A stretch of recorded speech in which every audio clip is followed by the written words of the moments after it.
Protein होता है, वसा होती है, कार्बोहाइड्रेट होते हैं। ठीक है, तो कार्बोहाइड्रेट में आप जानते हो कौन कौन से पदार्थ हैं, आप अच्छी तरह जानते हो। ठीक है, जितने भी मतलब सेलुलोज है, स्टार्च है, ग्लूकोज है, फ्रक्टोज है, यानी मोनोसेक्राइड, डाइसेक्राइड, पॉलीसेक्राइड, जितने भी सारे आते हैं वो कार्बोहाइड्रेट में आते हैं। प्रोटीन से रिलेटेड होता है, और वसा में तेलीय पदार्थ आते हैं। तो इनमें सबसे ज़्यादा ऊर्जा किससे मिलती है, पहले करा चुका मैं, है ना, तो वसा से मिलती है ना, ये टॉपिक करवा दिया था पहले। अब आपसे ये क्वेश्चन ये है कि सबसे पहले ऊर्जा किसमें मिलती है, ये क्वेश्चन है मेरा। तो इन तीनों पदार्थ में सबसे पहले ऊर्जा किससे मिलेगी, कार्बोहाइड्रेट से। ठीक है, क्योंकि कार्बोहाइड्रेट का पाचन जल्दी हो जाता है, डाइजेशन जल्दी हो जाता है।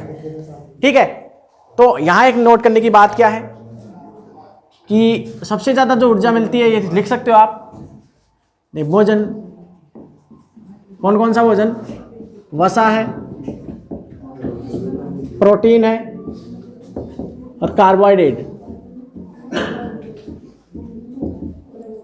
ठीक है, ये भोजन के स्रोत हैं। क्या है, भोजन के स्रोत। इसे मिटा दो, है ना, देख रख देना के स्रोत होते हैं, या कह सकते हैं ऊर्जा के स्रोत हैं, ऊर्जा के स्रोत, ऐसे भी कह सकते हैं, बात एक ही है ना, ऐसे लिखो चाहे ऐसे लिखो, ऊर्जा के स्रोत भी कह सकते हैं। तो सबसे ज़्यादा ऊर्जा किससे मिलती है, सबसे ज़्यादा ऊर्जा वसा से। ठीक है, कितनी, 9.1, है ना, सबसे ज़्यादा ऊर्जा वसा से मिलती है। ठीक है, पर सबसे पहले कौन सी मिलती है, ये क्वेश्चन था मेरा। तो सबसे पहले किससे मिलती है, तो ये आपको लिखनी है, ये पूछ सकता है, एनसीईआरटी की लाइन है। ठीक है, तो सबसे पहले ऊर्जा कार्बोहाइड्रेट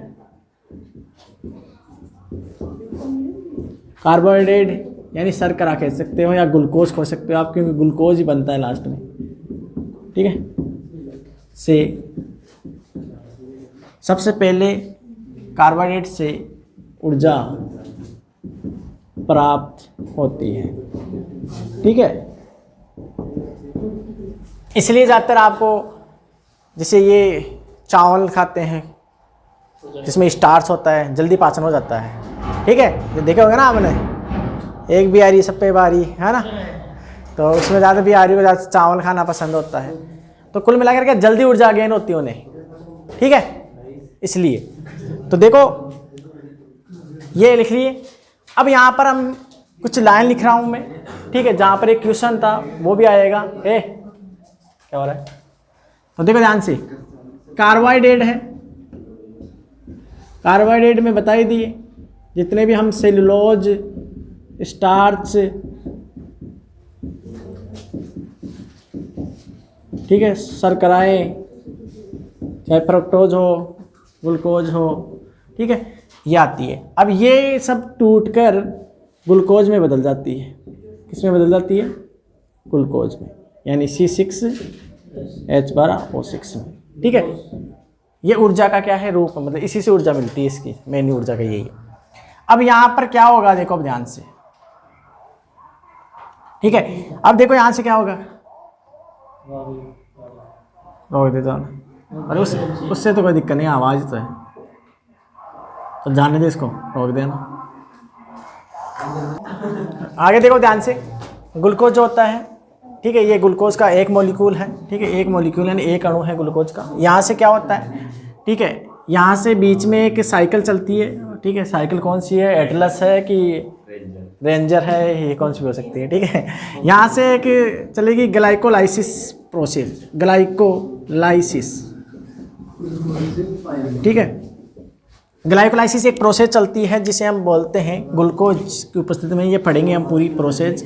ठीक है, और इसकी प्रोसेस से टूटने से क्या होता है, ध्यान से देखो, इधर आवाज़ नहीं करनी है। ये एक प्रोसेस चलती है जो कोशिका द्रव्य में संपन्न होती है। कहाँ पर संपन्न होती है, कोशिका द्रव्य में। इसे हम पूरा पढ़ेंगे। ठीक है, जो 10 चरण में पूर्ण होती है। इसके ये ग्लूकोज ग्लाइकोलाइसिस प्रोसेस द्वारा पायरुविक अम्ल में बदल जाता है, 2 अणु, पायरुविक ग्लूकोज बदलता है। हाँ, मतलब बीच में प्रोसेस होगी ना पूरी, अब इस प्रोसेस को बोलते हैं ग्लूकोज बदल गया किसमें, यानी ग्लूकोज इसमें बदल गया। एक ग्लूकोज के अणु से 2 पायरुविक अम्ल बन गए। ठीक, समझ गया ना। एक मॉलिक्यूल ऐसे लिख लो ना, 1 मॉलिक्यूल, 2 मॉलिक्यूल, ठीक है। तो इसे पायर यानी C3H4O3 बोलते हैं इसे, है ना, ये इसका फॉर्मूला होता है। ठीक है, अब यहां से क्या होगा, इसका भविष्य क्या होगा, खराब हो गया भविष्य खराब नहीं करना है ना। इसका भविष्य क्या है, तो इसका 2 भविष्य हो सकता है, एक इधर से हो सकता है, एक इधर हो सकता है। जो जिंदगी में 2 ही रास्ते होते हैं। अगर इस भविष्य को यानी पायरुविक अम्ल को ऑक्सीजन मिल जाए, मतलब सही दिशा मिल जाए, ठीक है, लाइफ सेट है।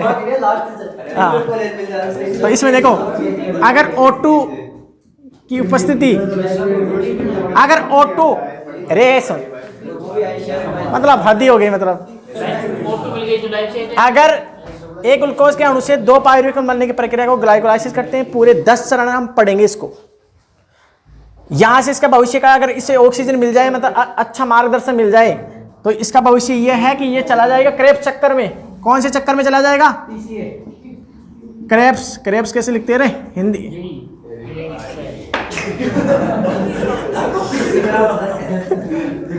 ऐसे लिखते हैं क्रेब्स, क्रेब्स साइकिल। इसे TCA, ट्राई कार्बोक्सिलिक एसिड चक्कर भी बोलते हैं। ठीक है, TCA चक्कर बोलते हैं। तो ये इसका भविष्य होगा, और इसके अंदर ही यहाँ पर ATP बनती है। ठीक है, अब ये हम पढ़ेंगे क्रेब्स चक्कर भी। अगर इसे ऑक्सीजन नहीं मिले, यानी O2 की अनुपस्थिति में O2 नहीं मिले, तो फिर क्या है पायरुविक अम्ल का भविष्य। ठीक है, अब यहाँ पर लेने देने कुछ नहीं रहे। ये क्या है, एक प्रोसेस द्वारा जाएगा, और उस प्रोसेस का नाम है किण्वन। क्या प्रोसेस है, किण्वन। किण्वन, किण्वन भी एक टॉपिक हम पढ़ेंगे, जब ये अभी अनोक्सी शोषण लिखा था ना, वो किण्वन ही था एक प्रकार से। ठीक है, फर्मेंटेशन बोलते हैं इसे, है ना। और इसके बारे में वैज्ञानिक बताओ, कौन सा वैज्ञानिक याद करते हैं, फर्मेंटेशन,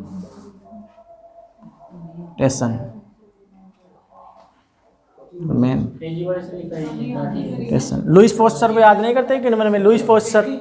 किण्वन जब भी याद करते हैं, लुईस पॉस्चर को याद करते हैं हम। छोटी क्लास में लिखा होता है लुईस पॉस्चर। किण्वन की प्रक्रिया में लुईस पॉस्चर को याद करते हैं, यही तो थे जन्मदाता। ठीक है, अब देखो ध्यान से सुनना मेरी बात। ऑक्सीजन, अब ये पूरी प्रक्रिया है, पढ़ेंगे इसमें, रिएक्शन भी पढ़ेंगे। ऑक्सीजन की अनुपस्थिति में किण्वन होगी, ऊर्जा बनेगी, कम मात्रा में बनेगी। अगर ये चलती है तो ऑक्सीजन ज़्यादा मिल, ग्लाइकोलाइसिस, है ना, यानी ग्लाइकोलाइसिस और क्रेब्स चक्कर की योजक कड़ी होती है। इसे नोट में कर लेना आप, नोट। ग्लाइकोलाइसिस व क्रेब्स साइकिल का मध्यवर्ती होता है एसिटल कोएंजाइम। एसिटल कोएंजाइम याद रखना है, ये क्वेश्चन पूछा था पहले, हमने ये बता दिया। ठीक है, ग्लाइकोलाइसिस और क्रेब्स चक्र की मध्यवर्ती जो योजक कड़ी होती है एसिटल कोएंजाइम होता है मोस्ट है। तो ये चैप्टर है वैसे, क्रेब्स चक्कर, ग्लाइकोलाइसिस चक्कर, किण्वन, ये 3 टॉपिक है, चैप्टर खत्म वैसे, ये चैप्टर। ठीक है, तो इसे आप नोट करो। ठीक है, इसे ऑफ करो, है ना।